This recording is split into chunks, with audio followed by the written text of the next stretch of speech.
Olá, bom dia. Está começando mais um Extra Classe, uma iniciativa do Sindicato dos Professores de Escolas Particulares de Minas Gerais. No programa de hoje você fica sabendo um pouco mais sobre as expectativas de aprendizagem, um assunto que desperta polêmica entre os educadores. A proposta veio do Ministério da Educação e ainda está em debate. O objetivo é elaborar um currículo básico obrigatório para todas as escolas e fixar conhecimentos que jovens e crianças deverão saber ao final de cada ano. E quem está aqui conosco para falar sobre este assunto é Álvaro Hipólito, professor da Faculdade de Educação da Universidade Federal de Pelotas e editor da revista Currículo Sem Fronteiras. Olá, professor, bom dia, tudo bem? Bom dia, tudo bem. Professor, por quais razões essa proposta está dividindo as opiniões dos educadores? Bom, primeiro é preciso considerar que um conjunto de fatores que surgem já há alguns anos, né, por influência de uma agenda educacional que vem sendo estabelecida não só no Brasil, mas em muitos lugares, e que trata como eu diria assim, trata de documentos do Banco Mundial, de agências internacionais, né, de agências de fomento, a própria Unesco e outras instituições que vêm trabalhando no sentido de preparar a educação para o século XXI. Essa preparação que vai estabeleceu uma agenda chamada Agenda 2020, estabeleceu metas para a educação no Brasil. Essa agenda ela não tem dado certo, ela não tem obtido sucesso. Então, supõe-se hoje que está se articulando uma nova agenda, né? E essa nova agenda ela aparece em documentos que a gente tem encontrado desses órgãos, em eventos que estão sendo organizados em nível latino-americano, em nível mundial, para discutir essa nova agenda. E é neste lastro, vamos dizer assim, nesta trajetória, né, de discussão de uma nova agenda, que aparece o termo das expectativas de aprendizagem, né? Nós tivemos no Brasil a CONAE, que foi a Conferência Nacional de Educação, que resultou, então, no Plano Nacional de Educação, que é o documento que vai, então, estabelecer todas as diretrizes para a educação nacional no Brasil até 2020. Então, e neste documento apareceu o termo expectativas de aprendizagem, e aí começou a gerar a polêmica. Certo. Agora, professor, como é que funciona hoje? Cada professor se baseia numa proposta norteadora, sugerida ou pelas secretarias estaduais e municipais de educação ou pelo Ministério da Educação, é isso? Isso varia muito, porque o Brasil é um país enorme e cada estado pode ter uma política específica, cada município também. Mas hoje a gente tem, são os parâmetros curriculares nacionais e as diretrizes nacionais. Elas seguem como uma baliza, como um parâmetro para que os estados e municípios organizem seu sistema educacional.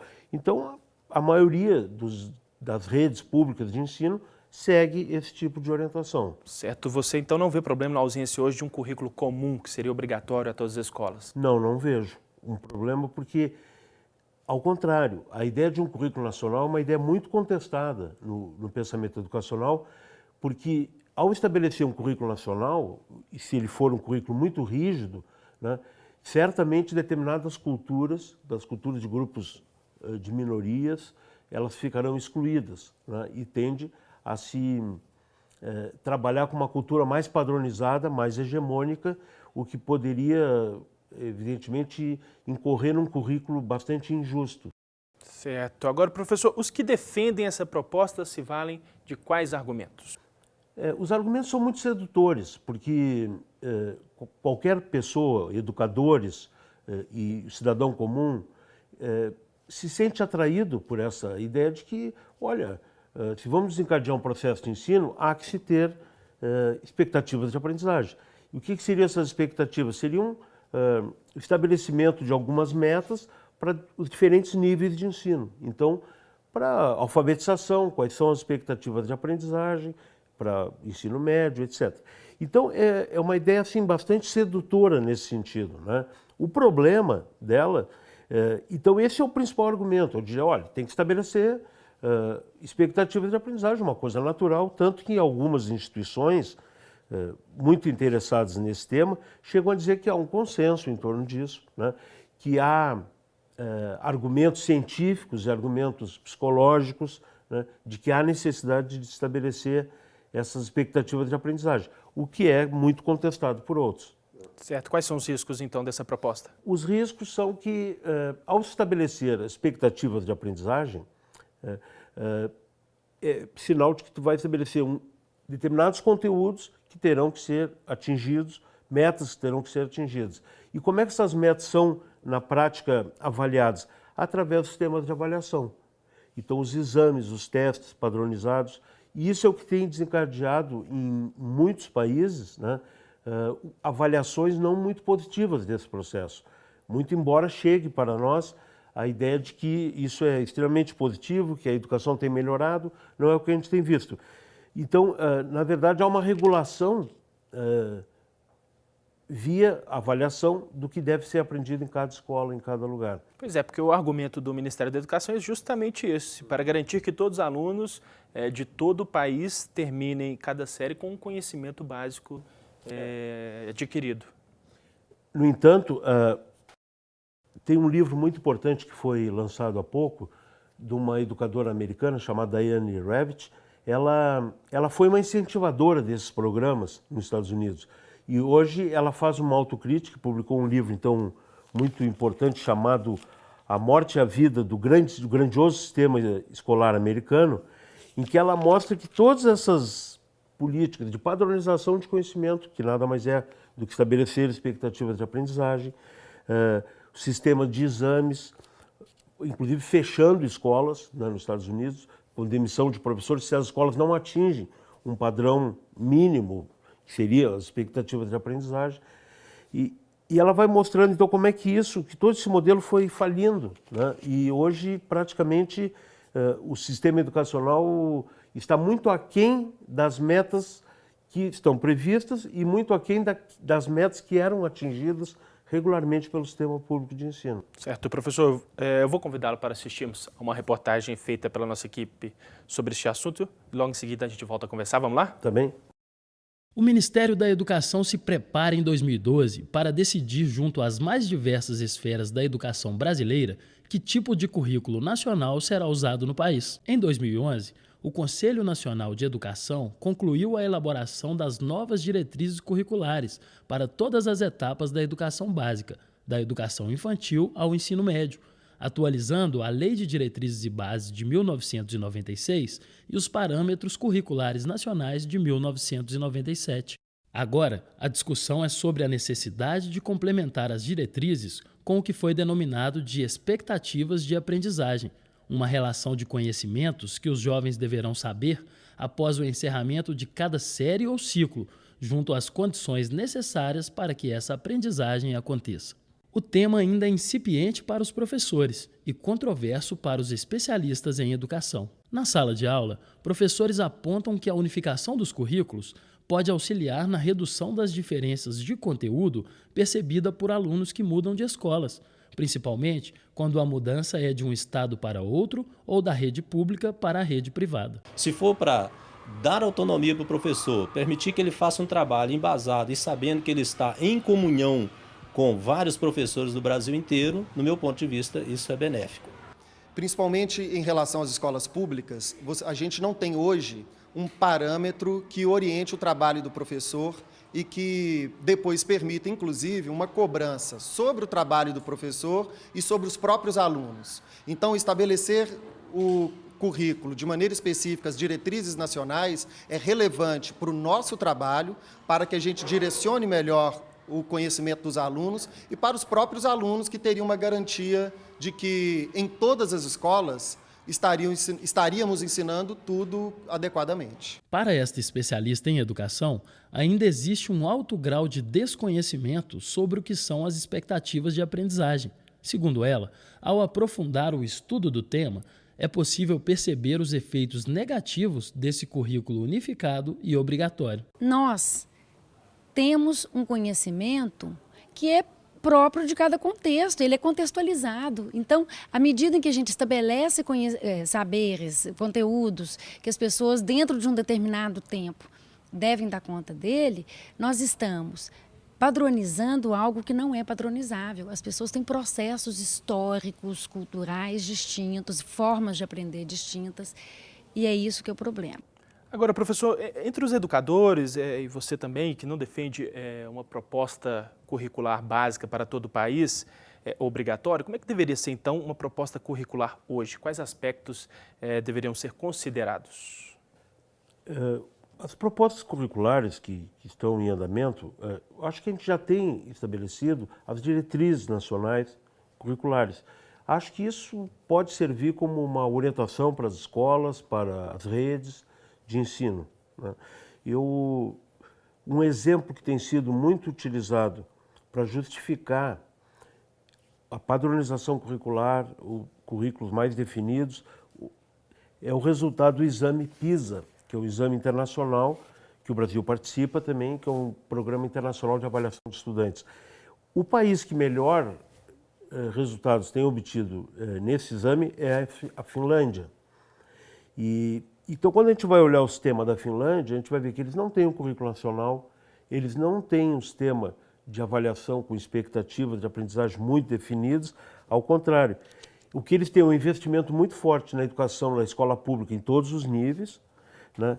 O sistema de autoavaliação das escolas, há um investimento financeiro muito forte naquelas escolas que apresentam riscos ou dificuldades no desempenho escolar dos seus alunos. Há uma autonomia escolar muito forte e dos professores para estabelecer o que ensinar, o que vai ser ensinado, discutindo com as suas comunidades. Então, na verdade, há outras experiências também analisadas por pesquisadores que mostram isso, que as características dos países que melhor saem nos resultados desses exames é o contrário do que a gente está fazendo, né? Há um investimento na formação forte dos professores, um forte investimento nisso. O currículo é muito pouco prescrito e pouco definido, né? E a ênfase está nos conselhos locais, na autonomia local, nas escolas, nas redes locais, que é quem pode trabalhar com as culturas locais. Então, um país como o Brasil, que tem uma diversidade cultural muito grande, as diretrizes elas não podem ser muito amarradas. Então, a gente teria que, na verdade, buscar um currículo justo. E esse currículo justo ele deve incluir as diferenças culturais, as diversidades culturais, né? As características de cada grupo social. Então, e a possibilidade de eliminar desigualdades. Porque se as comunidades têm necessidades diferentes, né, o currículo não pode ser o mesmo para todos. Ele tem que ser um currículo diferenciado. Isso se fala de um currículo justo. Agora, professor, é possível falarmos em conhecimentos necessários que os jovens e as crianças deverão saber ao final de cada ano, sem ofertar as condições necessárias para que isso aconteça, como é muito comum hoje na educação? Este é o exemplo que eu gosto muito de citar, que é o exemplo da Finlândia, porque ele foi nos colocado como o melhor exemplo do sistema educacional. Nós deveríamos seguir esse sistema, poderíamos segui-lo como? Bom, nós teríamos que ter as mesmas condições de trabalho dos professores da Finlândia, né? O salário é uma das profissões mais procuradas pelos jovens, né? Assim como na Coreia, que também é um país que tem um bom desempenho. Por quê? Porque o salário é muito bom, as condições das escolas são excelentes, né? As crianças vivem num padrão social bom, quer dizer, não há tanta desigualdade social como temos no Brasil. Então, enquanto certos fatores não forem resolvidos, o que tu chamas de condições para produzir uma boa escola, se eles não forem alcançados, a escola não vai conseguir fazer milagres que estão sendo imaginados aqui, metas inalcançáveis, na verdade, né, para 2020. Então, por isso que eu acho que as expectativas, elas não vão resolver os nossos problemas. Certo. Professor, e há alguma relação entre essas expectativas de aprendizagem e o debate, a tramitação no Congresso do novo Plano Nacional de Educação? Sim. Nós fomos todos pegos de surpresa quando, no último relatório do PNE, na última versão, esse tema das expectativas de aprendizagem surgiu, porque ele não havia surgido antes nas discussões da CONAE, da Conferência Nacional de Educação, nem no próprio projeto oficial do governo, do Executivo, do Ministério da Educação, na primeira formulação do PNE. Ele aparece depois. Então, por que aparece depois? na nossa expectativa, na nossa avaliação, ele surgiu porque há muitos interesses por trás dessas expectativas de aprendizagem. Ela não é uma definição ingênua, né, de que facilmente a gente aceitaria como, do ponto de vista da psicologia ou da ciência, de que existem expectativas de aprendizagem, claro, mas o problema é que ela vai regular toda uma produção de mercado de livros didáticos, de sistemas apostilados que estão sendo vendidos para as prefeituras, sistemas completos de educação que vão atender às expectativas, que serão medidas pelos exames nacionais, que serão medidas pelo sistema de avaliação. E nessa medida, elas acabam regulando e determinando o trabalho dos professores para essa direção. Então, na verdade, enfraquece a criatividade, a própria formação docente. Então, nós imaginamos que há interesses muito fortes, né, para que essa expressão tenha sido colocada no PNE. Certo, professor Álvaro Hipólito, muito obrigado, agradeço a participação e a gentileza da entrevista aqui para a Extra Classe. Obrigado. Confira agora o vídeo da campanha do Simpro Minas pela Paz nas escolas e logo em seguida a agenda da semana.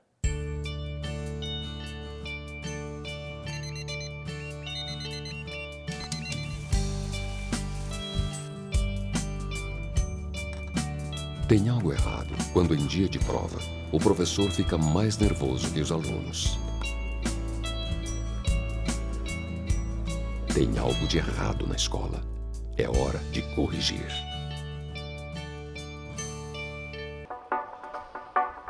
Em um mundo melhor. Esse é o filme que será exibido nesta terça, 15 de maio, às 7 horas da noite no Cineclube Joaquim Pedro de Andrade, no centro de Belo Horizonte. Na quinta, dia 17, o longa A Bela da Tarde estará em cartaz no Cineclube Uma Tela no Meu Bairro, como parte da programação do especial Luiz Buñuel.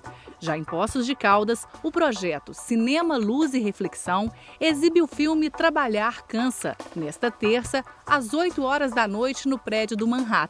Informações em www.simprominas.org.br. Você fica agora com o Simpro em Movimento.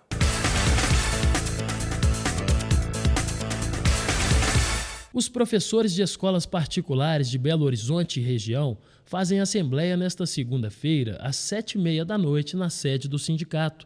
A categoria vai avaliar a proposta patronal de reajuste salarial. Na última assembleia, os professores rejeitaram os 7% oferecidos pelos donos de escolas e reafirmaram a pauta de reivindicações da categoria. Nós continuamos na mobilização, continuamos na luta dos professores, porque é necessário que a nossa categoria compreenda que é mobilizando, é discutindo e organizando, que nós vamos superar o estágio ainda de precarização do nosso trabalho e construir melhores condições para que a gente possa exercer de forma digna e de forma ampla a nossa condição e o nosso trabalho. No dia 9 de maio, em mais uma tentativa de negociação, representantes dos professores e do patronal participaram de uma audiência no Ministério Público do Trabalho, realizada a pedido do Simpro Minas. Na reunião, ficou acertado que a proposta dos donos de escolas será enviada ao Simpro nesta segunda-feira. O Sindicato dos Professores também já buscou mediação da Superintendência Regional do Trabalho, mas depois de 2 audiências, o impasse permaneceu. Nós continuamos lutando por um ganho real, uma maior valorização dos professores. Nós temos convencimento de que os donos de escola podem oferecer mais do que esses 7% que eles têm apresentado. A gente fica por aqui, mas para saber mais sobre o Sindicato dos Professores, é só visitar o nosso site. Sua participação é muito importante. Envie sugestões e críticas para o endereço extraclasse@simprominas.org.br. Um grande abraço e até a próxima semana.